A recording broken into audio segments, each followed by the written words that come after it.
सम्राट चौधरी एक बार फिर सदन में अड़ गए। अभी वे बिहार विधान परिषद में नेता विरोधी दल हैं और बीजेपी के एमएलसी हैं। विधान परिषद में मुख्यमंत्री नीतीश कुमार राज्यपाल के अभिभाषण पर अपनी बात रख रहे थे। इसी क्रम में उन्होंने कई तरह के आंकड़े गिनाए, शराबबंदी से लेकर प्रजनन दर पर बातें की, जाति जनगणना और प्रीपेड तक की बात भी उन्होंने की। इसी बीच नेता विरोधी दल खड़े हुए और पूछा कि 17 साल से आप मुख्यमंत्री हैं, सिर्फ यही कहते रहिएगा कि ये होगा वो होगा, हुआ क्या वह बताइए। स्वाभाविक था मुख्यमंत्री के बोलते वक्त जब नेता विरोधी दल खड़े हो गए और विरोध दर्ज करने लगे तो विधान परिषद के सभापति हस्तक्षेप करते। देवेश चंद्र ठाकुर ने हस्तक्षेप किया, सम्राट चौधरी से बैठने को कहा, लेकिन सम्राट कब मानने वाले थे। सम्राट ने कहा कि सरकार की ओर से असत्य बोला जाता रहेगा और वे सुनते रहेंगे क्या। कई बार टोकने के बावजूद देवेश चंद्र ठाकुर की बात सम्राट चौधरी ने नहीं मानी। इस पर मुख्यमंत्री नीतीश कुमार ने पॉलिटिकल बातें शुरू कर दी और दोनों के बीच पार्टियां बदलने को लेकर एक तीखी बहस हुई। देखें बहस का पूरा वीडियो।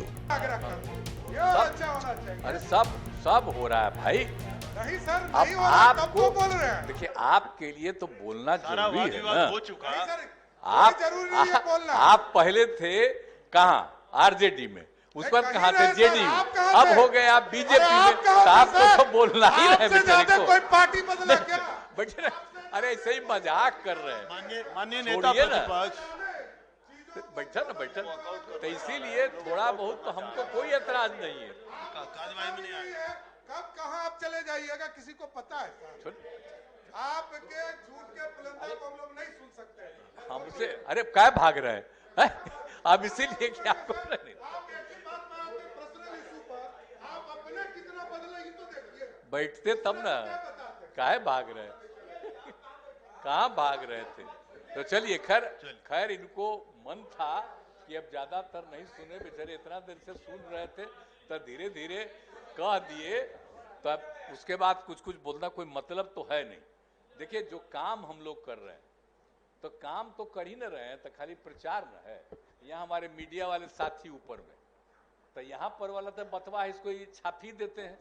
लेकिन इसके अलावे इन पर जो कब्जा आजकल हो गया है केंद्र का, कि कहाँ कोई आप काम कीजिएगा तो उसको इनको छाप, खिलाफ में जितना बोलेगा उसको छपवाएगा। तो जो हालत हो गया है, जैसा हो गया है देश का, आप बिना मतलब का आप किस किस पर कार्रवाई शुरू हुई। आज जिन पर पहले कार्रवाई किए, हमको ये कर दिए, अब फिर सब ठीक रहा, अब फिर शुरू हो गया। जब हम लोग साथ हो गए, ये देखिए ना, ये सब कौन कौन चीज होते रहता है। आप बिना मतलब का प्रचार प्रसार, किसी के खिलाफ, यही सब काम होते रहता है। तो इसलिए सम्राट ने सदन से बाहर आने के बाद पत्रकारों से कहा कि 17 साल मुख्यमंत्री रहने के बाद भी बिहार गरीब राज्य कहलाता है, तो इससे ज्यादा दुर्भाग्य क्या होगा। करूंगा, हुआ क्या ये तो बताइए।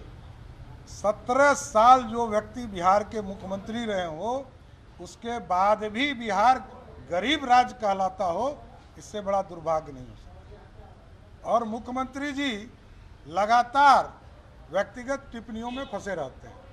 उन्होंने जितनी पार्टियां बदली, जितना गठबंधन तोड़ा, हमने उनको कहा कि आपको बिहार की जनता भरोसा नहीं करती है और जानती है कि आप कभी भी कहीं जा सकते हैं, कोई भरोसा आप पे नहीं करती है।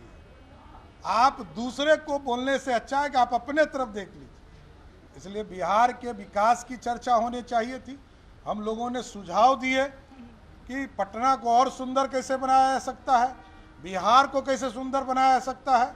बगल के उत्तर प्रदेश में कल तक हम लोग कहते थे कि महाराष्ट्र बढ़ गया, कर्नाटक बढ़ गया, दिल्ली बढ़ गया।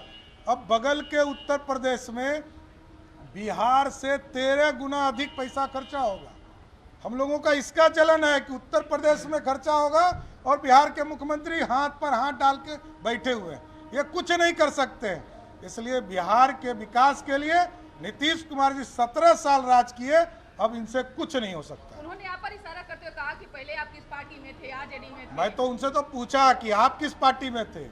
आप तो कर्पूरी ठाकुर जी के विरोधी रहे 77 में, दमकीपा में रहे, जनता दल में रहे, समता पार्टी में रहे, जनता दल जॉर्ज में रहे और आज जनता दल यू में है। आप सोचिए कि जो व्यक्ति 8 पार्टियां बदल चुका हो, 7 गठबंधन बदल चुका हो, वो दूसरे को नैतिकता का पाठ पढ़ा रहे हैं।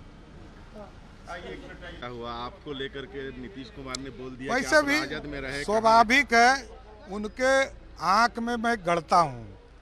वो नहीं चाहते हैं कि कोई राम भगवान का वंशज आगे बढ़ सके, वो सिर्फ वही बढ़े, दूसरे की ओर कोई नहीं बढ़े। बिहार का सिर्फ लवकुश में वही बढ़े। 17 साल भोगा।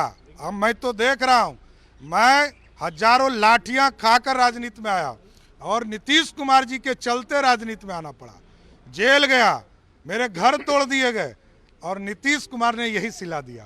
तो क्या लग रहा है कि 17 साल में विकास नहीं हुआ है? अरे नहीं हुआ तब। विधान परिषद में सबसे दिलचस्प ये है कि जो आरजेडी के एमएलसी गठबंधन से पहले नीतीश कुमार को क्या क्या कहकर नहीं कोसते थे, उन्होंने नीतीश कुमार के जन्मदिन पर उन्हें युग पुरुष कहा। इससे अलग बुधवार को बिहार विधान परिषद की हालत ये थी कि जब तब कोई भी एमएलसी उठकर बोलने लग जा रहा था। बड़ी बात यह है कि आसन की तरफ संबोधित करके बोलने की परंपरा ही जैसे गायब होने लगी है। एक बार तो जब जेडीयू के एमएलसी गुलाम गौस जब बोल रहे थे, तभी सदस्यों से सभापति देवेश चंद्र ठाकुर को कहना पड़ा, ये विधान परिषद है, कुश्ती का अखाड़ा नहीं है।